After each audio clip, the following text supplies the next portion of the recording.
We're now very happy to be joined by our next guest, Dexter Caffey, the founder of Smart Eye app, who recently learned of an eye-opening discovery of his own ancient past, all thanks to a DNA test. He is joining us now by Zoom from Atlanta. Hello, Dexter. Hello, Emily. How are you? It's so good to see you. Last time was here in Israel. We got to get you back here, but we'll have to settle for Zoom now. You have such an interesting history. Please explain what made you do a DNA test, and then what happened when you found out all of a sudden that you're related to Ramses III. That's a great question, Emily. Well, about a year and a half ago, I traveled to places like Israel, France, and different places like that. And so what happened was people would always ask a normal question, where are you from? And I would say the States, United States. And the people I saw in France would say, no, where are you really from? And I said, the States. That's all I know. And so that question stuck with me for a long time. And I just said, where am I actually from? I mean, I know I'm American, but where my DNA is from. And so I said, well, let me take my DNA test. It was a 23andMe DNA test. And I took the test, and I was shocked when I saw the results. It came back, and it showed that I was actually a direct descendant of the Pharaoh Ramses III. And I knew nothing of the pharaohs. Didn't know much about Egypt, but everything you hear about, Bible stories and things like that. So for me, it was a huge shock, and that's how I found out about it. Wow. So obviously you took it deeper and deeper. You saw all of these synchronicities in looking at images of the pharaoh, how much you and even your brother look like them. And your own company has like an eye logo that looks like the Eye of Horus, unconnected to any of this. So what did this open up for you in terms of your own knowledge and learning about this? I remember I was actually laying in my bed on Christmas Day, 2021, and I was going through my 23andMe DNA test, and that's when I saw that I was connected to the Pharaoh Ramses III. And again, I knew nothing of this situation. And so I looked up a sculpture of the Pharaoh Ramses III, and when I saw the sculpture, I literally screamed. And my wife said, Dexter, what's wrong? I said, this guy from 4,000 years ago, we look just alike. And she said, Dexter, wait a minute. There were no pictures from 4,000 years ago. I said, no, his sculpture was the Pharaoh Ramses III. His sculpture, we look like identical twins. And she said, let me see it. She saw it. She said, oh, my goodness. And then I continued to go over different sculptures, looking online. And I saw the sculpture that looked just like my brother. If you could show that on the screen, it'd be absolutely amazing. But it was, and I looked at the sculpture and I said, this looks just like my brother Joe.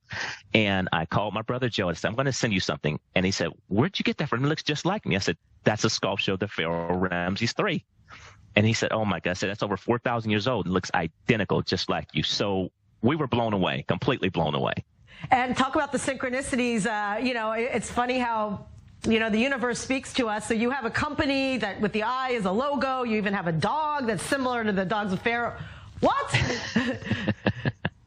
As I kept digging more and more, I had a friend who's here in the States. He's from Israel. And he said, Dexter, he said, your logo that you have for your company, the eye, that you started like over 4 years ago, looks just like the logo from the Pharaoh Ramses III. I said, what are you talking about? What did they have? And they had the Eye of Horus. And I looked at it, I said, oh my goodness, they had an eye as their logo. And my company's logo was an eye. And again, keep in mind, Emily, I found this out about a year ago. But I had my company established for over 4 years before that, my startup. And so I just kept continuing. I said, this is crazy. We actually have the same image, logo. And so I kept digging further, and I found out that they had dogs called the Pharaoh Hound, which is in the same family as the dogs that I own called Whippets, which are sight hounds. So they run just as fast, chase small prey. That's what they were bred for. So, and then I continued to look at it further, and I said, wait a minute, what was the Pharaoh Ramses III's name? When I actually looked it up, it was, they had different names, of course, but the name was Seti, S-E-T-I, Seti number 2. That was the Pharaoh Ramses III name. Seti number 1 was his father, the one that was the fought against Moses and the let my people go situation. So Seti number 2 was Pharaoh Ramses III.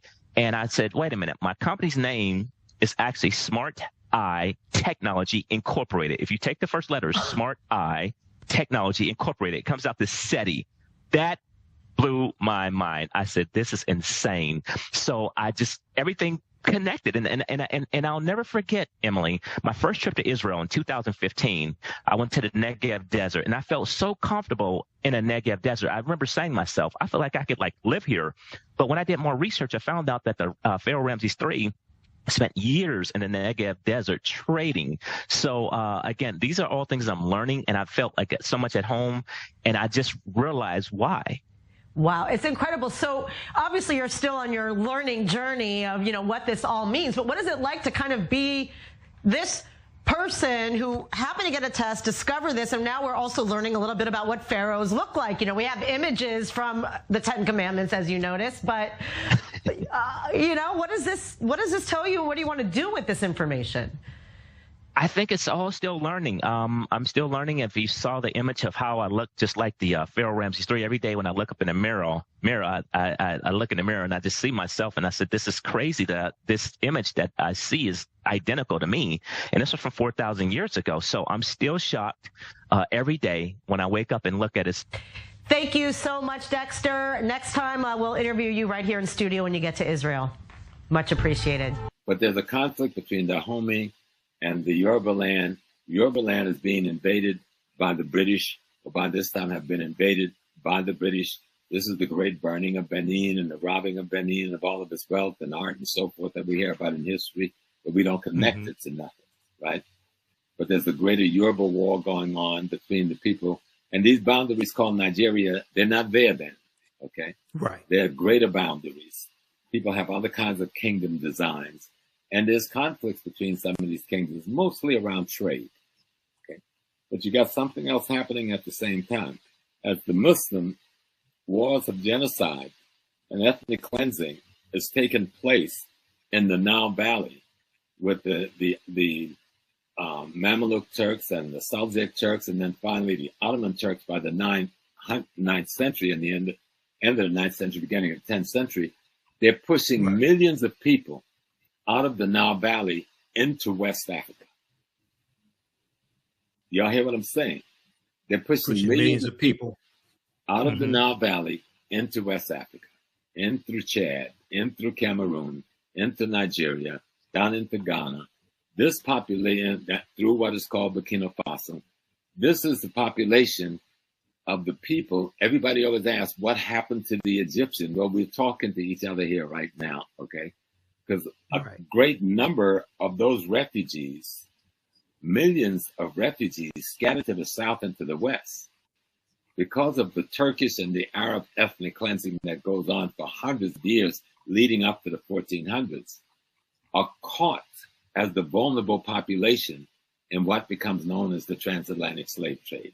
And I know a lot of us don't go there with that piece, but you've got to understand, who are these people?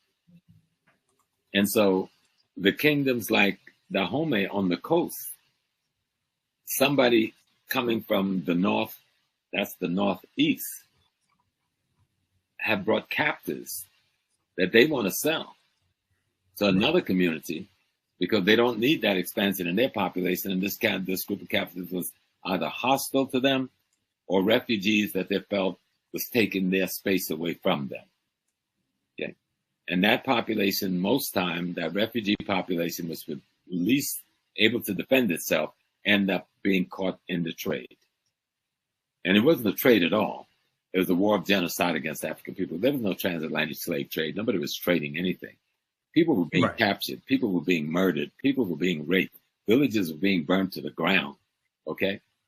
People were being slaughtered to get enough so you can make $200-300 in that day's money, which would be a couple of $1,000s in this day's money, or for one human being to do labor in the Western Hemisphere, where he was worked to death in 10 to 15 years and would be replaced with someone else, a process that went on for 400 years plus.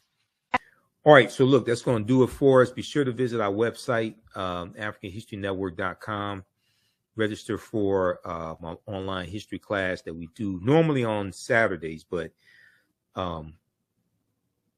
this coming Saturday, I'm presenting to the Detroit Reparations Task Force. So our next class will be Sunday, March 3rd, 2024, 2 p.m.